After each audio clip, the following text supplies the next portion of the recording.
बचन बाबूजी महाराज, भाग चौथा, बचन 19वां। आगरा, 24 मई 1939। मालिक से मिलने की चाह पैदा होना और मालिक के चरणों में अनुराग होना परमार्थ की बुनियाद है। मालिक से मिलने की चाह का पैदा होना और मौजूद रहना परमार्थ की बुनियाद है।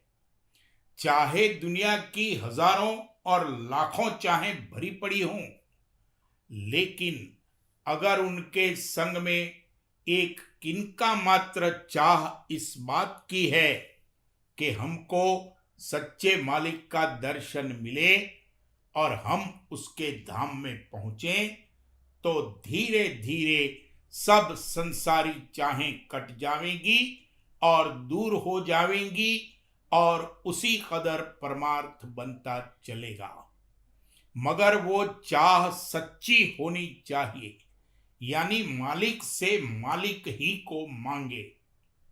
अगर किसी संसारी चाह को पूरा करने की गरज से, यानी धन, संतान, मान बढ़ाई, हुकूमत वगैरह हासिल करने के लिए मालिक से मिलने की चाह है, तो वो झूठी चाह है।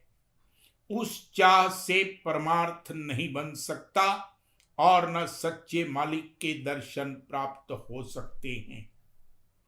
उस चाह को पूरा करने वाला जो धनी, देवता और मालिक है, उससे संबंध और ताल्लुक पैदा हो सकता है और उससे ताकत आ सकती है। सबके ऊपर जो कुल मालिक और खुद खुदा है, उससे लेकर नीचे तक बहुत से देवता, धनी और मालिक हैं।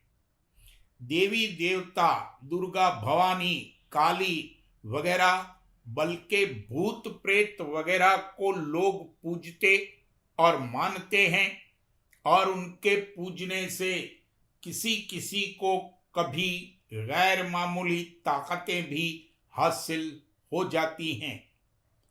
असल में सब बात चाह पर मुनहसिर है।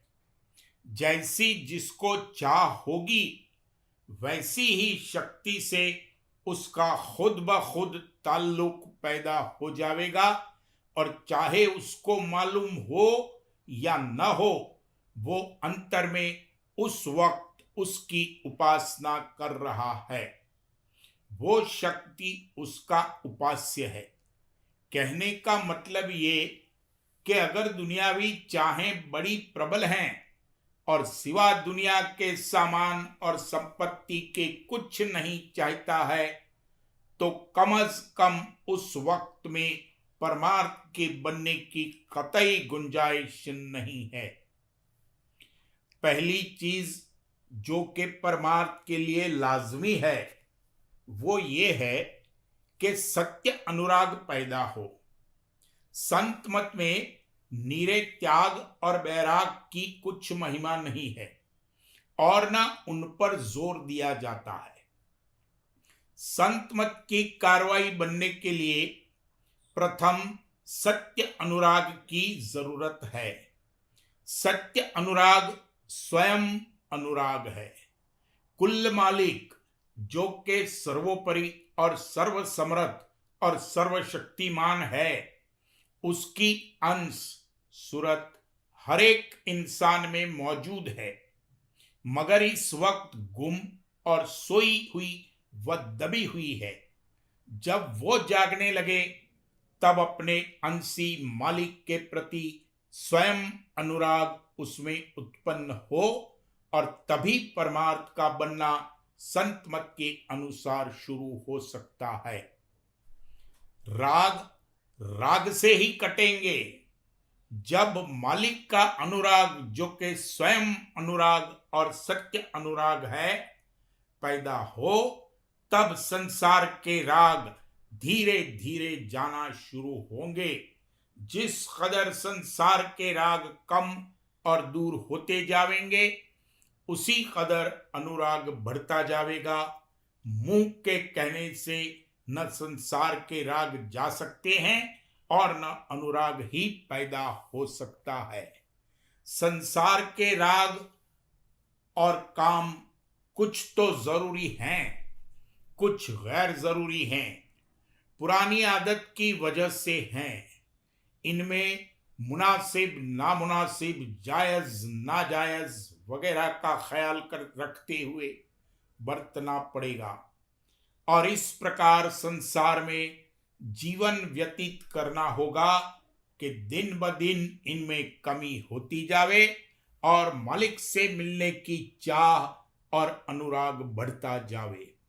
इस तरह रहने से एक दिन मालिक के चरणों में बासा मिलना मुमकिन है।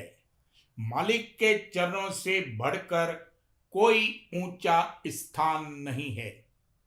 वह लोग नादान और मूर्ख हैं और उन्होंने राधा स्वामी मत के सार और मर्म को कतई नहीं समझा है, जो कहते हैं कि हमारा फला मुकाम खोल दीजिए या के फला शब्द और धुन सुना दीजिए, और दो चार आदमी बैठकर इसी तरह की फजुल बातें बनाया करते हैं कि हमने तो सब धुनें सुन ली हैं, बस किंगरी नहीं सुनी, या कि सब मुकामात की सैर कर आए हैं, बस ये मालूम करना चाहते हैं कि बंकनाल का रास्ता कैसा है, या इसी किस्म की गुफ्तगू किया करते हैं। और जैसी रूह वैसे फरिश्ते वाली मसल के मुआफिक 2 मिनट में किंगरी सुना देने वाले गुरु भी उनको बहुत मिल जाते हैं। ये सब वाहियात और खुराफात है। कोई आकर कहता है कि हमारा सहस्दल कमल तो अभी तक खुला ही नहीं। कोई कहता है कि हमको दर्शन नहीं होते। ऐसी चिट्ठियां अक्सर आया करती हैं और जबानी भी लोग अर्ज मारूज किया करते हैं कि हमको दर्शन नहीं होते। दर्शनों के लिए विरह और बेकली होनी चाहिए। जब तक शीश महल के समान हृदय निर्मल और साफ नहीं हो लेगा, तब तक दर्शन नहीं हो सकते। जिस हृदय और घट में संसारी वासनाओं और चाहों का मैल भरा है और काई जम रही है, उसमें मालिक का रूप नहीं दरस सकता। जो सरोवर निर्मल और साफ पानी से भरा हुआ है, उसी में सूरज और चांद की तस्वीर बन सकती है। अंतःकरण के घाट पर तो पानी ही गंदा और मैला है, और फिर उस पर मोटी काई जमी हो तो कैसे रूप बन सकता है और दरस सकता है। अंतर के दर्शन तो दरकिनार, बाहर के दर्शन भी इन स्थूल आंखों से नहीं होते। दर्शन करते हैं फिर नहीं करते, वचन सुनते नजर आते हैं मगर मानने के लिए नहीं सुनते। तो ऐसे वचन सुनने से सिवा कर्मफल मिलने के और क्या हासिल हो सकता है। अंतर में जैसी चाह धरी होगी, वैसे ही रूप और शब्द का बाहर में भी रस ले सकता है, और वही रूप और शब्द प्रिय लगेगा। अगर दुनिया की चाह प्रबल है तो चाहे संत विराजमान भी हों, उनमें वो भाव और प्रीत आ ही नहीं सकती जो कि संतों के लिए आनी चाहिए। यानी दर्शन करते हैं मगर उनको सत्पुरुष के समान नहीं देखते, तो ऐसी हालत में संतों के दर्शनों से जो फल प्राप्त होना चाहिए वो कैसे प्राप्त हो सकता है, और कैसे अंतर के दर्शन नसीब हो सकते हैं। जिसने दुनिया से तिनका तोड़ा है उसी को मालिक मिला है और मिलेगा। ये कभी न हुआ और न हो सकता है कि दुनिया से भी जोड़े रहे और मालिक भी मिल जाए। भक्ति गुरु और मालिक की करोगे तो दुनिया से तोड़ना पड़ेगा। मूर्धनी में 10वें दिन पिशाच मोचन के पश्चात जब पितृलोक की प्राप्ति के क्रियाकर्म खत्म हो जाते हैं, तब हर एक आदमी जो उस वक्त मौजूद रहता है तिनका तोड़ता है और तिलांजलि देता है कि आज से तुम्हारा हमारा तिनका टूट गया, यानी अब हमको तुमसे और तुमको हमसे कोई ताल्लुक नहीं, और ये तिनका तोड़ ही देना चाहिए और तिलांजलि दे ही देनी चाहिए और कोई ताल्लुक बाकी नहीं रखना चाहिए। जो शख्स मर गया है उसके जीव के लिए और उसके घर वालों, यार दोस्तों वगैरह सबके लिए इसी में फायदा है कि तिनका तोड़ दिया जाए। अगर तिनका नहीं तोड़ा और ताल्लुक कायम रहा तो इसमें सबका नुकसान है। अगर ऊंचे घाट की सूरत है और कोई संबंध बाकी रह गया है तो उसको जन्म धारण करना पड़ेगा। इसलिए चाहिए कि कोई ताल्लुक बाकी न रखा जाए और तिनका तोड़ दिया जाए। इसी तरह दुनिया से तिनका तोड़ा जाएगा और दुनिया को तिलांजलि दी जाएगी, तब मालिक के धाम में प्राप्त होगा। रफ्ता रफ्ता एक दिन ये करना होगा, एक बारगी ये नहीं हो सकता है और न सिर्फ मुंह के कह देने से ही होगा। मालिक के चरणों का अनुराग पैदा होने और दिन प्रतिदिन उसको बढ़ाते जाने से होगा। अनुराग तब पैदा होगा जब इस बात की प्रीत और विश्वास आवेंगे कि बगैर मालिक से मिले हुए और मालिक के धाम में पहुंचे हुए हमारा गुजारा नहीं हो सकता, हमारा काज नहीं सर सकता। कुल तजुर्बात करके ये विश्वास कुदरती तौर पर अंतर में उत्पन्न हो कि बिना मालिक के दर्शन प्राप्त किए हुए हमारा जीवन नहीं हो सकता। तब मालिक से मिलने का अनुराग पैदा होगा और विरह जागेगी। जब विरह जागेगी तो छिन में सबको जलाकर फूंक देगा, संसार को आग लगा देगा।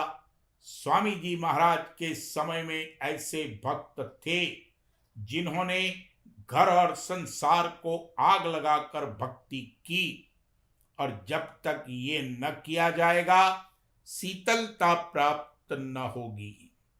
घर आग लगावे सखी, सोई शीतल समुद्र समावे। कोई नादान घर में मिट्टी का तेल छिड़क कर आग न लगा दे। घर फूंका मैं अपना, लू का लीन्हा हाथ, वाहू का घर फूंक दूं जो चले हमारे साथ। दुनिया को साथ रखे हुए कभी मालिक के धाम में नहीं जा सकता है। जिसको मालिक से मिलने की चाह और अनुराग है उसका इस बात का लेखा नहीं लिया जाएगा कि उसने क्या किया है क्या नहीं किया है। उसको मालिक अपनी शरण देगा। अनंत काल से जीव इस देश में है और सब तरह की जोनियों में हो आया है, तो कौन ऐसा काम है जो नहीं किया है और अब क्या भरोसा है कि आइंदा न करेगा।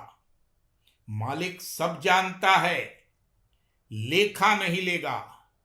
चरणों का अनुराग पैदा हुआ और दीनता आई कि शरण दी जाएगी, और शरण लेने पर जैसे फूस के ढेर में एक चिनगी डाल देने से छिन में खाक हो जाता है, उस तरह कर्मों का अंबार खाक हो जाएगा। ये कोई अलल टप्पू नहीं कह दिया गया है। जिस घाट पर के कर्मों के नक्श पड़ते हैं उस घाट से चैतन्य की धार खींच ली जाएगी, जिससे वो सूख जावेंगे। चैतन्य की धार से ताकत पाकर वो अपना फल देते हैं। जब उनको वो ताकत नहीं मिलेगी तो आप ही सूख जावेंगे। जब मालिक के चरणों का अनुराग पैदा हो जाए तो उसकी परवरिश के लिए सत्संग की जरूरत है, और जिसको चाह और अनुराग मालिक से है उसको सत्संग मिल ही जाएगा, और सत्संग में ही उस चाह और अनुराग के बढ़ने का बंदोबस्त है। सत्संग सत्य पुरुष के संग का नाम है और बाकी सब कुसंग है। भाई बंधु जोरू लड़के धन संपत्ति सब कुसंग है। कुसंग से बचना चाहिए और उसको छोड़ना चाहिए और सत्संग करना चाहिए। जिस इंसान में मालिक का अनुराग पैदा हो गया उसके भाग की महिमा का वर्णन नहीं किया जा सकता। चाह अनुराग जिस होई, भाग बढ़ गुरुमुखी सोई।